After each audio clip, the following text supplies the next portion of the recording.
Bom dia, Vladimir. Diego Alves, da IPTV. Vladimir, a gente não chegou a falar com ninguém do time depois do jogo lá em Curitiba, então quero abordar essa partida lá. Qual que foi a avaliação de vocês em relação à atuação e à partida do Guarani contra o Curitiba na última terça-feira? Olha, bom dia, né? Eu falei lá depois do jogo, né? Fiz uma avaliação no meu ponto de vista. Eu acho que depois a gente conversou também aqui junto com o elenco. E todos concordaram. Pegando a partida do Botafogo aqui em casa como parâmetro, eu acho que a gente começou um pouco abaixo, né? Nosso ritmo de jogo. Depois a gente conseguiu controlar. A gente fez uma boa partida sim, mas não adianta, né? Nós não pontuamos. Isso aí eu acho que é o mais importante numa competição, principalmente no momento que a gente está passando, é pontuar. Mas o que me deixou um pouco mais contente, um pouco mais feliz e confiante são as duas partidas que a gente fez, né? Aqui em casa e lá contra o Curitiba. Acho que a gente mostrou já uma nova identidade. A gente entendeu a proposta de jogo que o professor está tentando implantar para a gente. Eu acho que tentando, né, fazer o melhor dentro das partidas, com esse espírito, com esse ímpeto, acho que as coisas tendem a dar certo. Vladimir, bom dia. Matheus Aburadi, Rádio Central Campinas. Hoje no futebol atual, a gente vê que a construção da jogada começa desde o goleiro, passando pelos zagueiros com toque de bola, e a gente viu que essa mentalidade no Guarani segue desde o Campeonato Paulista até hoje, mesmo com a mudança de treinadores. Queria perguntar para você, até por conta dos dois últimos jogos, o Guarani acabou dando para o adversário a bola, muitas vezes com erros de passe, e aí a criação de jogadas ofensivas da equipe adversária, criando jogadas por conta deste toque de bola muitas das vezes. Queria perguntar para você, pessoalmente também, o que você acha sobre essa construção de jogada desde você, se você gosta disso, ou se é uma coisa que você acha que é mais questão de jogo, por momento da partida, e se essa mentalidade o Júnior Rocha passa bastante para vocês. Olha, o professor chegou, né, passando esse estilo de jogo, né, para a gente. Teve pouco tempo de trabalho, então às vezes realmente as coisas não vão acontecer da melhor maneira, né, dentro do campo. A gente tem que sim fazer uma leitura dentro da partida, entender o momento, né, entender o adversário. Às vezes realmente não dá para fazer essa construção inicial ali. A gente tem que optar por fazer uma bola longa, mas ele nos passa tranquilidade, né, nos passa confiança. Nós somos capazes sim de fazer, né? Lógico que a gente vai ter que ajustar o quanto antes, né, treinar o máximo possível para que a gente possa minimizar os erros dentro da partida. Vladimir, o Guarani enfrentou o Curitiba na última terça-feira, antes já enfrentou o Santos e agora vai pegar o América na segunda-feira. 3 times que estavam na Série A no passado, né? Esse início de campeonato, ter times que já vieram da Série A logo de cara, assim, é um fator também dificultador para esse início de campeonato?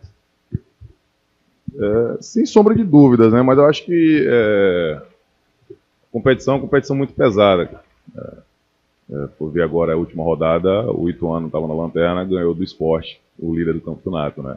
A gente não pode pegar também com parâmetro só porque as equipes estavam na Série A no ano passado e vai ser um ponto difícil, né? Principalmente nesse início da competição. Acho que toda partida a gente tem que encarar como uma final, principalmente nosso início de temporada não foi um início legal, né? Nosso início da competição não está sendo do jeito que a gente queria. Então a gente tem que encarar cada partida como uma final. Tem que ser assim até o final da competição.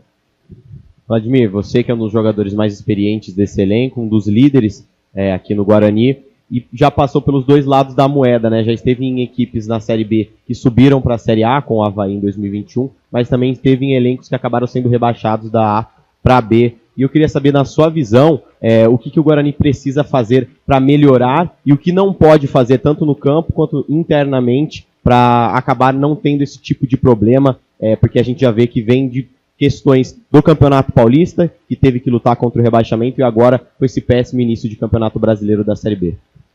Eu acredito muito na atitude, né? Você tem que ter atitude para fazer. Não adianta você vir aqui também, já começa dos treinamentos. Não adianta você vir aqui todo dia treinar não ter atitude, não ter uma ambição, não ter uma ganância para vencer, para querer sempre algo mais. E aí chegar na partida, você vai ficar cada vez mais distante do seu objetivo. A gente tenta sempre fazer o nosso melhor dentro da partida, né? Todo mundo quer ganhar os jogos, mas eu acredito muito nisso, na atitude. Você tem que ter atitude para chegar, independente de qual seja o adversário, você fazer o seu melhor para tentar conseguir a vitória. Vladimir, o início de trabalho ainda do Júnior Rocha, né? Queria que você comentasse como está sendo para vocês assim, trabalhar com o Júnior Rocha, a mentalidade dele em relação à forma de jogar, e também sobre lesões, né? O Guarani não está podendo contar, por exemplo, com o Caio Dantas, com o Luan Dias, o quanto isso também prejudica, né? Para que o time ganhe corpo, ganhe forma nesse início do Júnior Rocha aqui com vocês. Olha, o professor Júnior chegou, como falei, tem pouco tempo ainda de trabalho, mas já nos dá muita confiança, né, muita tranquilidade, e trabalhando, né, da forma que a gente está trabalhando, com certeza a gente vai ficar próximo do nosso objetivo. A gente sabe sim, entende, né, que o momento é muito difícil, muito delicado. Volto a falar, ninguém queria estar passando por essa situação, principalmente o torcedor, né, mexe com emoção, com a paixão. Isso aí, a gente tem esse entendimento sim, mas ele está passando o máximo de tranquilidade possível, principalmente no dia a dia, dentro dos trabalhos, mostrando que é possível sim a gente reverter essa situação o quanto antes.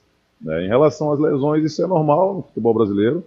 O calendário, apesar de não estar sendo um calendário cheio, né, mas a Série B a gente sabe que é puxado em relação a viagens, a treinamento, mas quem está entrando, né, está procurando fazer o seu melhor, está procurando ajudar, e eu acho que o elenco é um elenco forte nesse sentido de querer sempre mais, né, a competitividade interna. Então eu estou tranquilo em relação a isso, porque eu sei que quem está entrando, quem está buscando o seu espaço, está sempre tentando fazer o seu melhor. Vladimir, a gente ouviu bastante na semana passada do Toninho Cecílio, que ele está presente no vestiário, conversando com os jogadores. Queria saber um pouco como está sendo agora a conversa com o Toninho Cecílio, que é muito experiente executivo de futebol, já foi jogador, passou por várias fases no futebol brasileiro ao longo dos anos. A importância dele no vestiário, a conversa com os jogadores, como é que está sendo essa participação do Toninho Cecílio? Olha, ele está bem presente, né? Sim, procura estar conversando tanto individualmente como coletivo, né? A gente procura filtrar o máximo possível porque, cara, é um cara muito experiente, como você falou, né? Já viveu muitas situações dentro do futebol. A gente procura escutar sempre, né? Para que a gente possa absorver o melhor para estar transferindo nas partidas também no dia a dia.